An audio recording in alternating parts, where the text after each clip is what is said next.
everyone, and welcome back to another Media Moments with Moon, where today we are talking about a different type of media, a blog. More specifically, a blog that claims it has proof that the Bible can be viewed as nothing but fiction.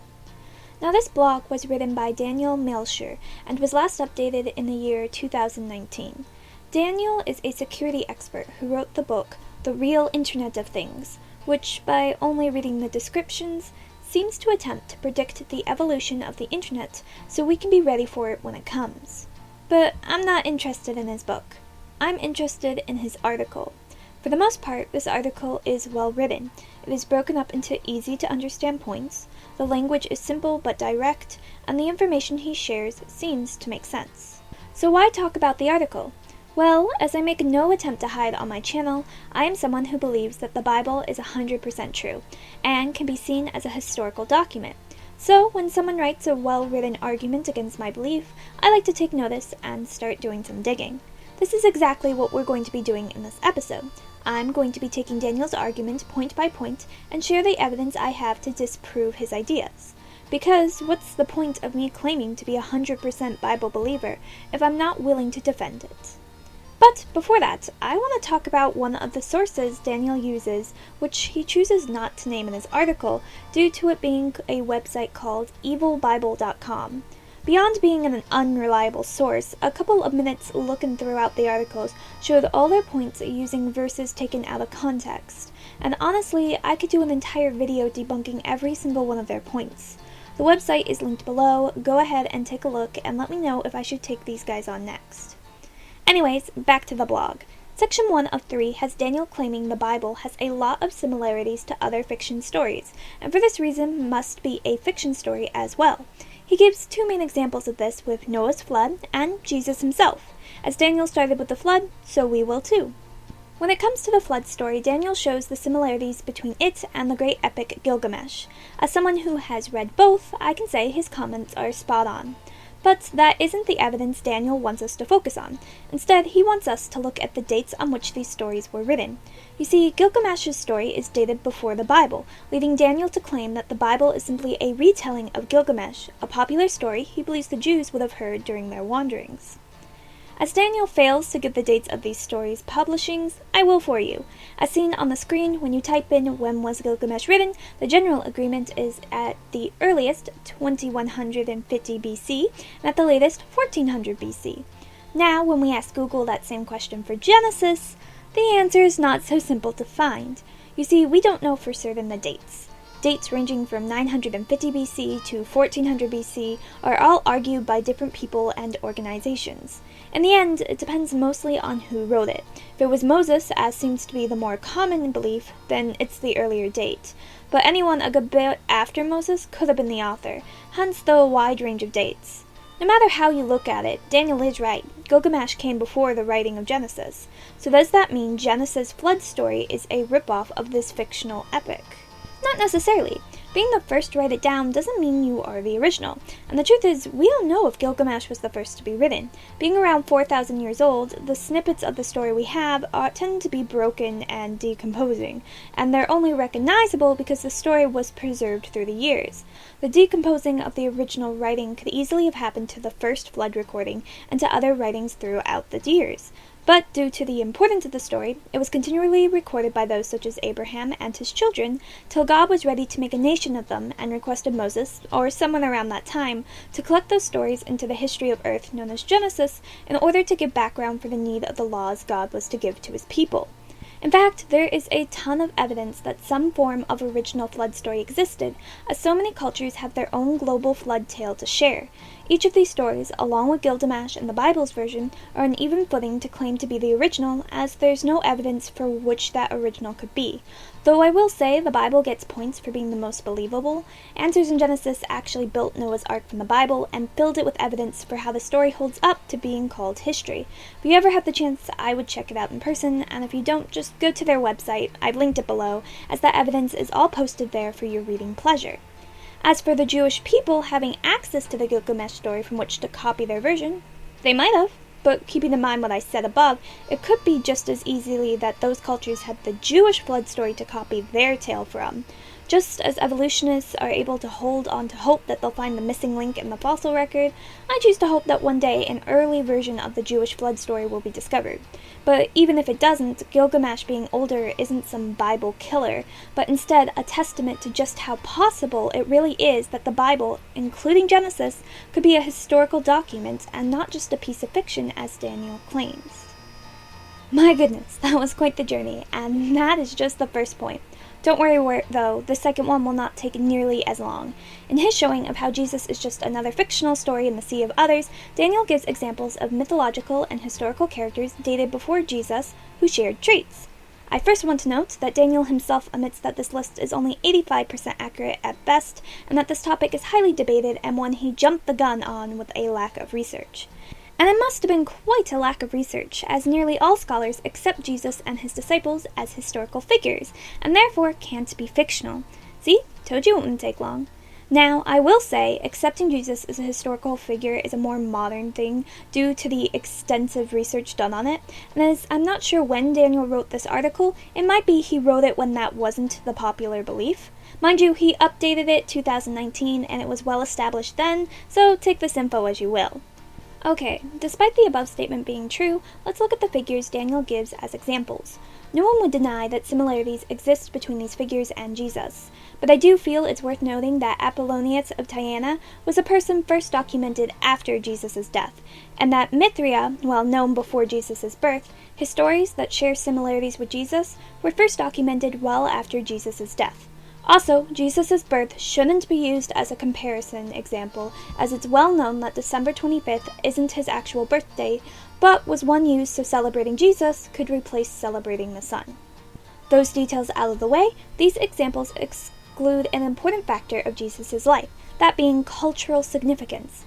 Because the number 12 was so important in Jesus' culture, he recognized it by picking 12 disciples.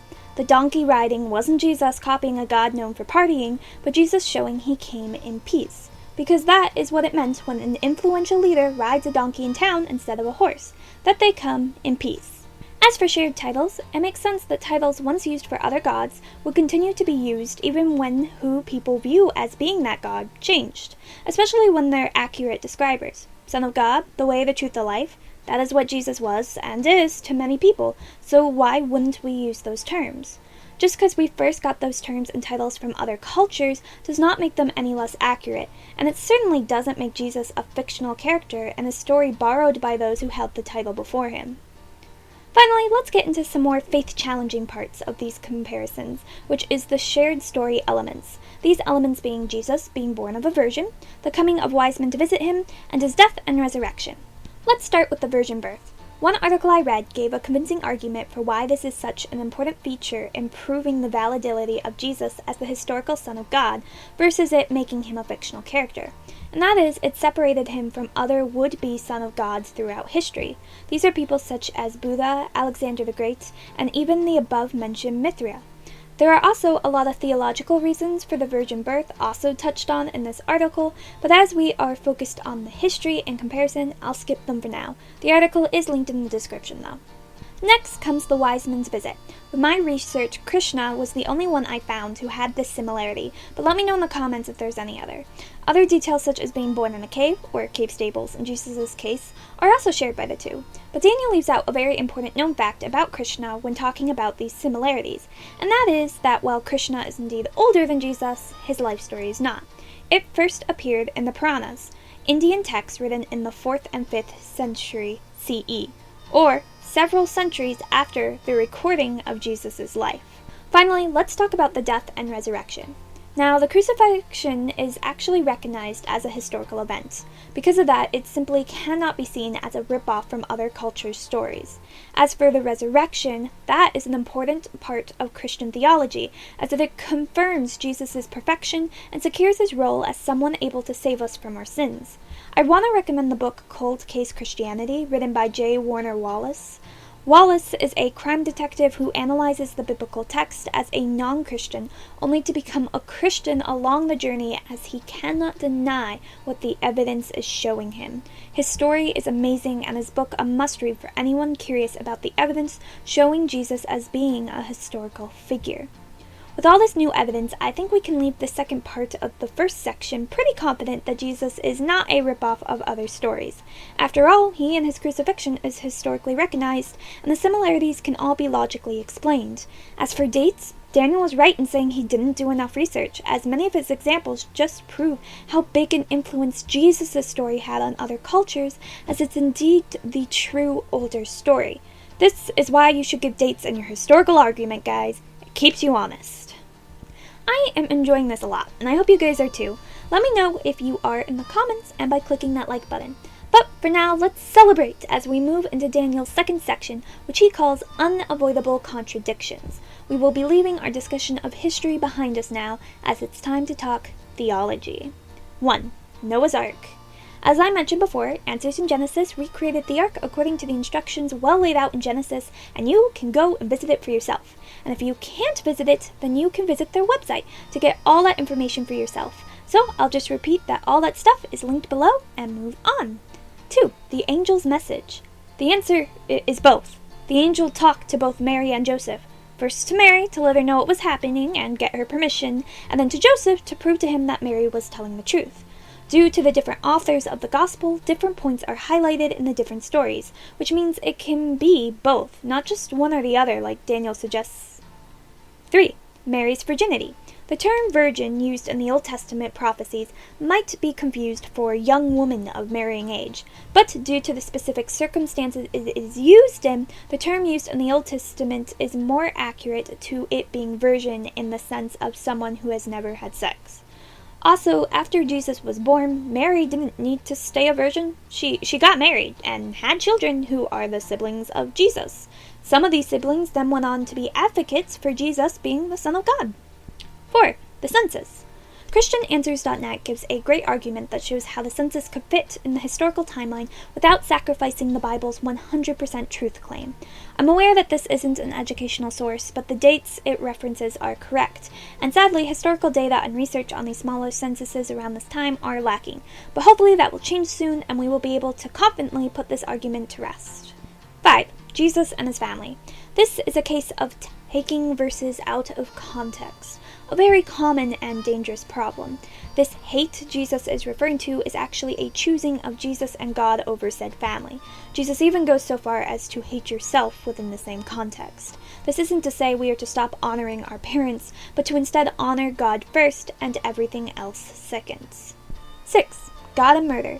The first verse Daniel gives as an example of this is the total destruction of the 7 cities. Cities God had deemed unholy due to their excessive idol worship and therefore unfit to mingle with God's people, lest they turn the Jews away from God. There are 2 other passages discussing these 7 cities. In one, God emphasizes how the Israelites are his chosen people, who are meant to be blessed, while the 7 cities would take that blessing from them by getting them to worship other gods. The other passage gives interesting insights on how Israelites are to interact with other nations not of these key 7, and that is they are to come in peace and make treaties, only attacking if they are attacked first. Far from being a murder-hungry God, we find God to be full of mercy and wanting peace among all nations. Yet the evil of those 7 cities was great, and the land once promised to his people, so those 7 had to go completely. Though, as the Bible shows, that complete destruction didn't always happen, and Israel as a nation suffered, just as God warned they would, because of it. As for Daniel's second example, it is one part of a long promise God gives to his people if they obey him. A blessing I am sure every nation nowadays would love to have. Who wouldn't want to win over their enemies, especially if they are invading your lands? This isn't saying God loves murder, it's saying God blesses those who love him. To drive this home, the second section of this chapter warns Israel what will happen if they turn away from God, including that God will bless their enemies and use them to defeat them, which happens quite a bit in Israel's history. To summarize, this verse does not show a murder-hungry God, but one who is eager to bless those who do his will, and a God who will punish those who disobey him. 7. God and slavery. This slavery is not the American slavery we are most familiar with. Jewish slavery came as war prisoners and debt owers. Everyone who entered slavery would be given the chance to leave it with the gain of land.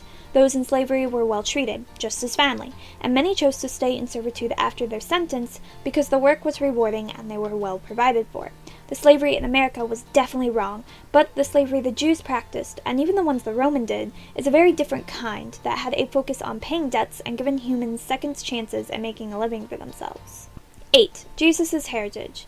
Jonathan Academic gives 3 valid reasons why this is. I personally think the idea that one is Mary's and the other is Joseph's is the most logical, but the fact we got 3 versions why this would happen just shows Jesus' heritage isn't something to be viewed as killing the Bible's 100% truth claim. 9. The Passover. Sure, God knows who is going to spread the blood, but like us and praying, God wants us to act upon our faith by doing the action. It's the same reason we get baptized. God wanted everyone to know who his chosen people were, so he had the blood sign required. It also gave Egyptians a chance to experience God's mercy, as they could participate in the act and therefore have their firstborn spared. 10. Kill your son to prove you love me. God would not have taken joy out of Abraham killing his son. What God did take joy out of was Abraham's 100% faith in him, to the point of being willing to give up what he treasured most in the world. Also, Abraham was the first of God's people, so God wanted to establish something early on. Human sacrifices are not okay, hence why God did not allow Abraham to go through with it. You see, chances are Abraham had seen or knew of religions that required human death, and by making Abraham nearly perform his own, and then stopping him, God was setting himself apart from those other religions in Abraham's mind and heart. Daniel then ends the section with asking us to read the Bible to see the evidence, which I think is a great idea. If you have questions on theology, go to the Bible. Just don't read a verse here and there. Read the full story that verse is a part of, or else, like Daniel, you might be taking things out of context and miss what the Bible is clearly trying to tell us. We are now almost through the entire article. All we have left is Daniel's nagging questions. Questions I will happily provide some answers for so they nag no longer. 1. How is Jesus' death the ultimate sacrifice if he isn't still dead? Just imagine for me the regret you feel when you do something wrong. Now imagine the combination of all that regret you ever felt, and add on to that the regret of everyone around you. Actually, let's go a step further and add everyone's in the world's. Yup, we can go further, pouring on the regret and sin of every person who has ever lived. And I'm not done yet. Let's throw in beatings, cursings, being stripped naked, nails driven in your hands, being abandoned by your closest friends, having your mother watch you suffer, knowing your own chosen people were the ones shouting, "Crucify him." If that isn't the ultimate sacrifice, I don't know what is. But Jesus didn't just suffer that sacrifice, he overcame it. He rose above it, and because of that, we can rise above our sin through our trust in him. The ultimate sacrifice isn't death, but the taking of sin upon yourself.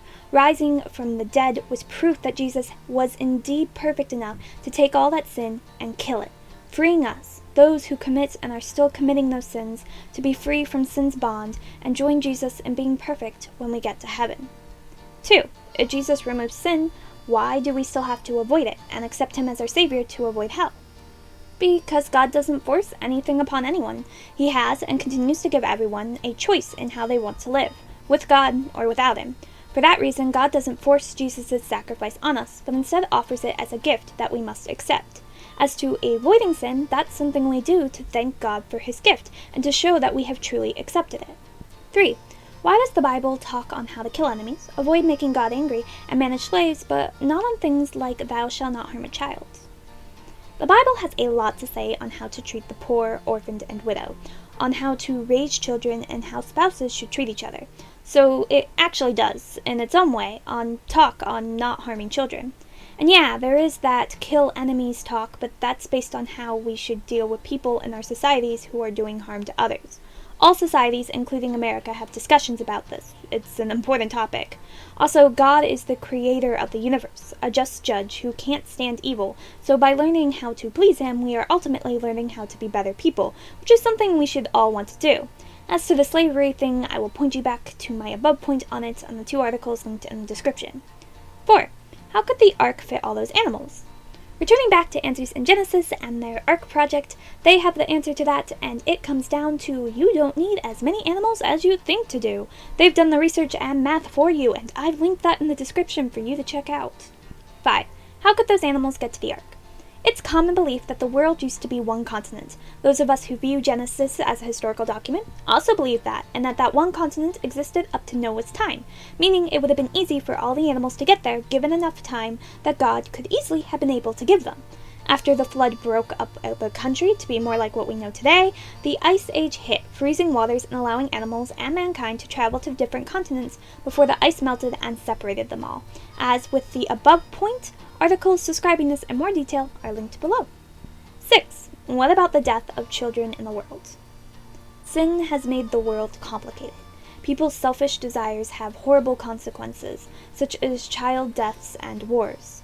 I believe God is making the most good he can from a world full of people determined to have him removed from the equation. But due to free will, God can't just make all the children well and remove poverty. He has to let us experience life with God removed so we can understand why it's so important to have a life with God in it. And there are many ways in which Christians are fighting against sin to save as many children as possible.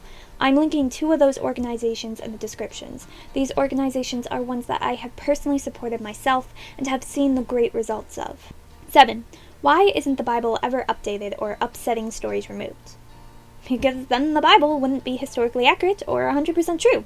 The Bible shows human at its best and its worst. Its purpose is to show how much we need God, and those grim stories are key in doing that. The Bible is also believed to be written with aid from God, and for that reason isn't to be added or removed from. The fact that the Bible continues to hold its own, despite not being changed in nearly 2,000 years, shows just how accurate it is and how much faith its believers have in it being 100% true. And that was Daniel's blog dismantled point by point. But why do this? Well, because I believe if anything is worth believing in, then it should be able to hold up against the different opinions of those around it. I believe the Bible to be 100% true and not fiction, so to prove that, I've taken this article claiming the opposite and defended the Bible against the different points made. Also, to be honest, I've been at a low point in my faith for some time now, and when that happens, nothing gets me fired up for God like finding and confirming evidence of His truth. This isn't the first article I've taken apart like this. It is, though, the first I posted to YouTube, and God willing, hopefully will not be the last. But beyond faith, I want to show how we, as participators of the internet, should handle new information presented to us. Daniel's good writing style and seemingly good logic would make it easy to believe him upon a first read, but it didn't take much digging on my part to show how bad that would be. The lack of dates, reliable sources, and counter-arguments should be warning signs for any readers that what they are reading might not be accurate. Daniel ends his discussion by claiming that due to the evidence he presented, the only logical course a person can take is to admit the Bible is fiction, or that God is lying to us. But the one lying to us, unintentionally mind you, is Daniel, due to his lack of research. His misinterpretation about dates and his comparing Jesus to other figures, and he takes Bible verses out of context for his contradiction section. Also, a lot of his arguments rely on faulty logic, like the angel not visiting both Mary or Joseph, or due to Jesus sharing names with older figures, he must be a ripoff of them. So, when you see an article contradicting things you believe in, don't take it on face value. Or, even if you see an article that agrees with what you believe in, also don't take it for face value. Do your own research. Come up with your own conclusions based on that research. We live in an age where anyone can post anything as truth, so we need to be on guard and well-versed in the things that matter to us. For me, that's my faith and the truth of the Bible. So sorry, Daniel, I'm afraid I have to disagree with your statement that the Bible is merely a piece of fiction. There is simply too much evidence out there against that. But I must thank you for writing this piece of literature. Getting to go through it point by point has really strengthened my own faith, and I hope some of the faith of my viewers. But this is all the time we have for today. I hope you have a beautiful and blessed day, and I'll talk to you guys again soon. Bye!